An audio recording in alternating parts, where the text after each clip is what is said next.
Hello good morning friends. வாங்க இன்றைக்கி நம்ம எம்வி விலாக்ஸ் ஆஃப் மலர்விழி சேனலில் பார்க்க போகிறது ஸ்டஃப்டு இட்லிங்க. சூப்பரான இந்த ஸ்டஃப்டு இட்லி நீங்களும் செஞ்சு பாருங்கள். குழந்தைங்களுக்கு ரொம்ப பிடிக்குங்க. எப்பொழுதும் ஒரே மாதிரி இட்லி ஊற்றி கொடுக்குறதுக்கு இந்த மாதிரி டிஃப்ரெண்ட்டாக செஞ்சு கொடுங்க, விரும்பி சாப்பிடுவாங்க. ஈவன் லஞ்ச் பாக்ஸுக்கும் கொடுத்து அனுப்பலாம், அவ்வளோ டேஸ்ட்டாக இருக்கும். இது எப்படி செஞ்சேன்னு இப்போ நம்ம வீடியோவில் பார்க்கலாம். வாங்க வீடியோக்குள்ளே போகலாம். இதை பாருங்களேன், ஒரு ஃப்ரையிங் பேனை வச்சுட்டு அதில் 2 ஸ்பூன் எண்ணெய் ஊற்றி கடுகு உளுத்தம் பருப்பு போட்டு பொரிய விடுங்க. நல்லா தாளித்து பொரிஞ்சு வந்ததும் இதுக்கு ஒரு பெரிய வெங்காயம், 2 பச்சை மிளகாய், 2 கொத்து கருவேப்பிலை எல்லாம் பொடியாக நறுக்கி வச்சுருக்கிறதையும் போட்டு நல்லா வதக்கி விடுங்க. பச்சை மிளகாய், கருவேப்பிலை, வெங்காயம் இதை நல்லா பொறுமையாக வதக்கி விடுங்க. நல்லா வதங்கி வந்ததுக்கப்புறமா இதுக்கு தேவையான அளவு மிளகாத்தூள், மஞ்சத்தூள், உப்பு போட்டு வதக்கணுங்க. இதுக்கிடையில் நான் உங்கள்கிட்ட காமிக்க விட்டுட்டேன். 4 உருளைக்கிழங்கு நல்லா வேக வச்சு எடுத்து மசிச்சு வச்சுருக்கேங்க. 4 உருளைக்கிழங்கு 2-3 விசில் விட்டோன்னு வைங்களேன், நல்லா வெந்துடும். எடுத்து தோல் உரித்து மசிச்சு வச்சாச்சு. இப்போ இந்த வெங்காயம் வதங்கினதும் மஞ்சத்தூள் ஒரு 1/2 ஸ்பூனும், 1 ஸ்பூன் மிளகாத்தூள். ஏன்னா 2 பச்சை மிளகா பொடியாக நறுக்கி போட்டிருக்கோம், அதனால் 1 ஸ்பூன் மிளகாத்தூள் போதும். இதுக்கு தேவையான அளவு உப்பு மட்டும் போட்டுக்கலாங்க. போட்டு எண்ணெயில் நல்லா வதக்கி விட்டுட்டு இந்த மிளகாத்தூள், மஞ்சத்தூள் வாசம் இல்லாமல், பச்சை வாசம் இல்லாமல் இருக்கிறதுக்கு கொஞ்சோண்டு தண்ணியை ஊற்றி நல்லா கொதிக்க விட்டுறலாங்க.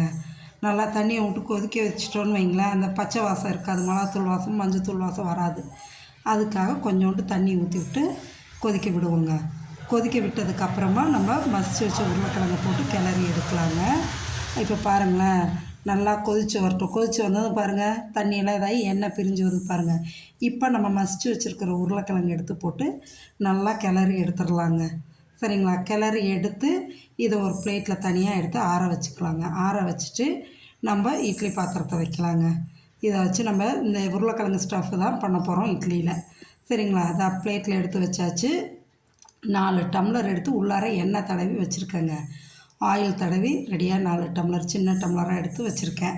நீங்கள் கிண்ணத்துலேயும் வைக்கலாம், டம்ளர்லேயும் வைக்கலாம், நம்மளோட ஆப்ஷன். நான் இன்றைக்கி டம்ளர் எடுத்து வச்சுக்கிட்டேங்க.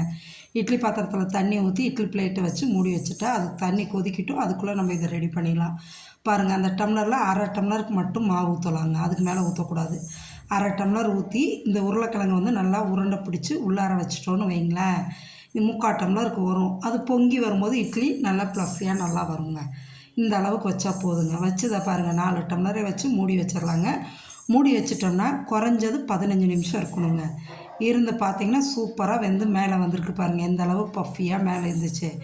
எடுத்து இப்போ வச்சு உடனே சூட்டோடு எடுக்கக்கூடாதுங்க. ஆறுனதுக்கப்புறம் ஒரு கத்தி வச்சு நம்ம கேக் எப்படி சுற்றி எடுத்து விட்றோம், அதே போல் சுற்றி எடுத்து விட்டுட்டு கவுத்துனோன்னா அழகாக வந்துடுங்க. இது அப்படியே சாப்பிட்லாம், சைடு தேவையில்லை. ஆனால் நான் கார சட்னி வச்சுருக்கேங்க. கார சட்னி வச்சு தான் நான் செஞ்சுருக்கேன். நீங்களும் இதேமாரி செஞ்சு பாருங்கள். எவ்வளோ சாஃப்டாக நல்லாயிருக்கு பாருங்கள், எவ்வளோ அழகாக வந்திருக்கு பார்த்திங்களா? இந்த இட்லியை இதேமாரி சர்வ் பண்ணி சாப்பிடுங்க. அது பாருங்கள், அதை எடுத்து ஒன்று நான் கட் பண்ணி காமிச்சிருக்கேன் பாருங்கள், இட்லிக்குள்ளே எந்த அளவு நல்லா ஸ்டஃப் ஆகிருக்குன்னு. சூப்பரான இந்த உருளைக்கிழங்கு ஸ்டஃப்டு இட்லியை நீங்களும் செஞ்சு சாப்பிட்டு பார்த்துட்டு எப்படி இருக்குன்னு கமெண்ட் செக்ஷனில் சொல்லுங்கள். அவ்வளோ ஸ்பாஞ்சியாக இருக்குங்க, குழந்தைங்களுக்கு ரொம்ப பிடிக்கும். ஒரே மாதிரி இட்லி கொடுக்குறதுக்கு இந்தமாரி செஞ்சு கொடுங்க, ரொம்ப டேஸ்ட்டாக நல்லாயிருக்கும். மறக்காமல் நம்ம சேனலை சப்ஸ்கிரைப் பண்ணுங்கள். Thank you friends.